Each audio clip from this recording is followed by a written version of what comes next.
Warahmatullahi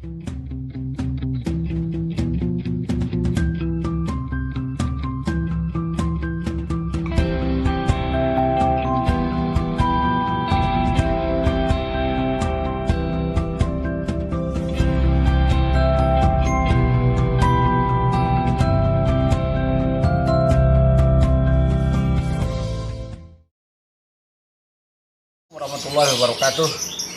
Sahabat The Karyadi Channel, saat ini atau kali ini saya bertamu ke majelisnya Habib Abu Bakar Syekh bin Hikmat ya.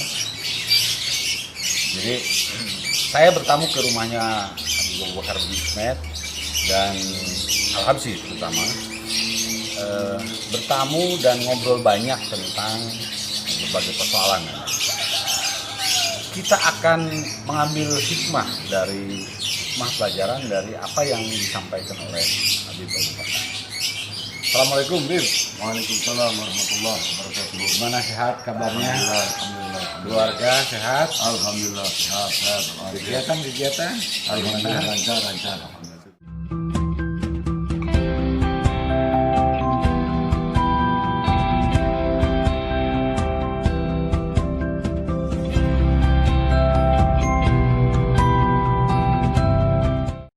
Dari awal Habib kemudian berhijrah, kemudian sampai datang ke Cirebon lah begitu. Mana Bib? Pada tahun 2009-2010 Ana masih dalam kondisi di Jakarta, di mana pada waktu itu Ana masih dalam kondisi kerja atau usaha. Timbul kegelisahan dalam hati, ketidaknyamanan dalam hati. Apa tujuan hidup saya yang saya cari? Kok saya mencari dunia tidak saya dapatkan ketenangan? Sampai satu ketika saya ingin mencari satu ketenangan hati, ketenangan batin. Saya datang keluar Batam. Sebentar, waktu itu usahanya apa, Bib? Di ekspedisi kargo, di perusahaan keluarga lah. Jadi perusahaan keluarga dengan Habib di dalamnya ya. Ya, ikut bekerja lah itu. Setelah itu timbul kegelisahan. Dan pada waktu itu pun Ana suka belajar, ikut mengaji di Al-Sayyidul Walid Al-Habib Ali bin Abdurrahman Tebet, dan seorang guru Ana, kakak Ana, orang tua Ana Al-Habib Hashim bin Faris Al-Qab, yang banyak sekali mendidik Ana sampai Ana bersama dengan Allah yarham Al-Imam Al-Yutub Al-Habib Husin bin Umar Al-Atas yang 100, dan Sayyidul Walid Al-Habib Abdurrahman yang banyak mendidik Ana. Dari perjalanan itu semakin timbul kegelisahan, apa yang saya cari,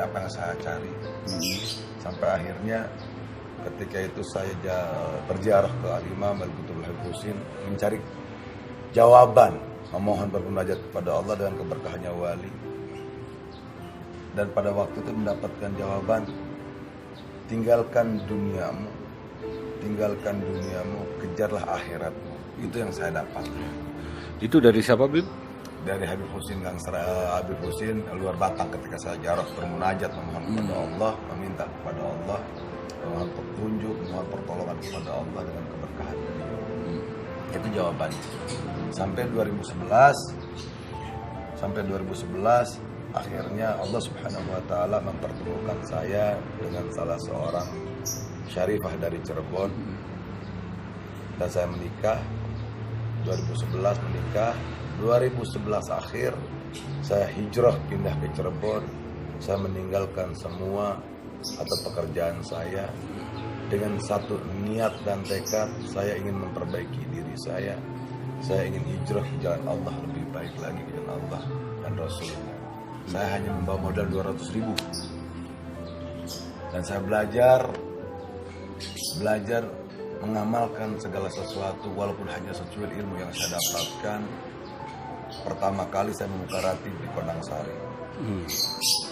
Dari rumah ke rumah, dari satu rumah ke rumah yang lain, dari blok ke blok yang lain, dan sampai perkembangan selanjutnya ketika saya mencari sosok orang tua saya yang beliau pergi entah kemana, ketika saya masuk di Beber, saya selalu berhenti di tempat ini. Orang tua itu siapa? Sayyidul Walid Al-Habib Abdurrahman Al-Attas. Beliau dulu sempat anak bawa ke Cirebon, dapat 1 tahun kurang lebih, terus beliau pergi entah kemana. Kata beliau, saya harus pergi dari tempat ini, ada satu perjalanan. Saya sekarang nggak tahu beliau doktiriahnya di mana. Setiap saya mencari beliau, setiap saya mencari orang hebat, saya selalu berhenti di tempat ini. Sampai satu kisah, saya disuruh mencari beliau di daerah Pakam Panjang. Ada apa? Dan bilang, ternyata ketika saya sampai di situ, itulah petilasan dari wali bin Auliyaillah Syahdatul Kahfi. Saya bermunajat kepada Allah, ya Allah, sekiranya hamba harus tinggal di Cirebon, tunjukkan tempatnya. Dan alhamdulillah dengan keridhaan Allah, ana mendapatkan pertolongan dan petunjuk sampai sekarang di sini. Sudah berkeliling Cirebon, tetapi nyangkutnya di Beber ini ya, Bib? Itu ceritanya gimana, Bib? Dulu tahun 2001-2003, ana sering silaturahim ke Al-Habib Ali yang ada di Ciweri. Sering silaturahim kepada beliau. Ya. 2010 akhir, anak 2011 akhir kalau nggak salah, pertengahan. Ketika itu anak mendengar kabar bahwa beliau dalam keadaan sakit, dirawat di rumah sakit 45. Anak coba berusaha mampir karena kebetulan ada di wilayah Kuningan. Anak menjenguk beliau dan ketika anak memohon doa beliau berbicara seperti ini. Bakar nggak akan lepas dan jauh dari Cirebon serta Kuningan. Ya, pemikiran anak yang awam, anak cuma mengaminkan saja, dan termasuk dari doanya Al-Habib Syarif bin Abdurrahman Al-Ba'bud Benda, beliau pun berbicara, engkau bakarku anak ning Cirebon. Dan alhamdulillah ternyata doa beliau digabul semua dan ternyata saya tinggal di Beber, wilayah Cirebon. Perjalanan anak di Cirebon itu penuh liku, penuh tantangan, rintangan yang namanya berjuang.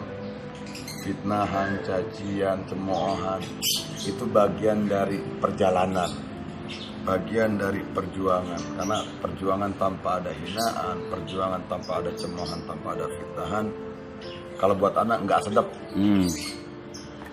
Dan alhamdulillah ketika anak mulai datang ke tempat sini, di Beber ini, tempat ini seperti hutan belantara. Tidak seperti yang sekarang ini, kiri kanan pohon pisang, pohon bambu, tidak ada kehidupan yang seperti sekarang. Perlahan dari satu orang pengajian, kita ngadain ratib, pengajian kita adain zikir bareng bersama dari 1 sampai 2 orang, sampai 10 orang. Ya alhamdulillah sekarang lebih banyak dan lebih banyak lagi. Ya itu suatu proses yang sangat luar biasa. Proses yang tidak mudah. Yang namanya perjuangan dengan air mata tuh anak merasakan. Dan anak menarik ke belakang bagaimana dengan perjuangan para datu-datu, para salafun sholihin, yang beliau memperjuangkan syariat agama Islam lebih susah daripada kita, lebih perih daripada kita. Dan anak membandingkan tidak sebanding dengan perjuangan beliau yang sangat luar biasa. Jadi anak merasa malu, apalagi ketika anak selalu mendengar dari kalamnya guru kami yang mulia Maulana Habib Lutfi tentang perjuangan para ulama dahulu, para sesepuh dahulu. Ya Allah, sangat luar biasa, tidak sebanding perjuangan kami. Jadi selalu ketika bertemu dengan beliau selalu memberikan motivasi kepada kami yang muda-muda, teruslah berjuang, jaga dan rawat perjuangan para sesepuh, jaga dan rawat perjuangan para salafun sholihin. Itu yang selalu beliau tegaskan dan tekankan kepada kami yang muda. Sampainya di sini, kemudian sampai di sini, ketika pertama kali sampai ke sini, tempat ini tidak sangat layak. Dalam rumah ini penuh dengan alang-alang. Belum seperti ini.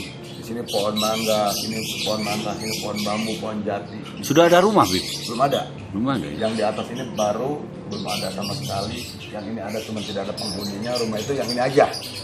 Yang belakang ini rata-rata suaminya merantau, tidak ada di rumah, dan tidak ada kehidupan yang seperti hal yang layak di perkampungan lah gitu. Ketika sudah sore, di sini tidak ada sekali kehidupan. Di sini tidak ada orang liwat, tidak ada orang yang bahasanya sengaja lewat sini karena membuat mereka ini tempat yang menakutkan. Tapi alhamdulillah dengan keridhaan Allah Subhanahu wa taala, khususnya dengan doanya dari kedua orang tua dan guru-guru, dengan dukungan dari saudara-saudara Mas Woyo, Harjo, Mustafa yang selalu berjuang dengan kami susah dengan payah sampai sekarang seperti ini. Saya bisa seperti ini berkat dan berkah dari sahabat-sahabat dan saudara-saudara saya.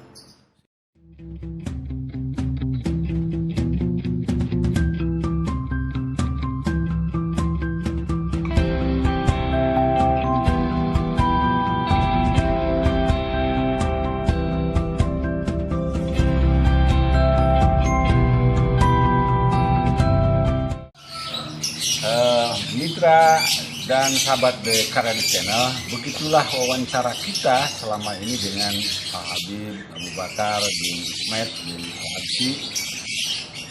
Sudah banyak yang kita ketahui, tapi ini masih satu episode ya, masih banyak yang perlu kita ketahui. Dan nanti di Karyadi Channel akan terus-menerus mengulas apa yang ada dalam perjalanan Habib Abu Bakar.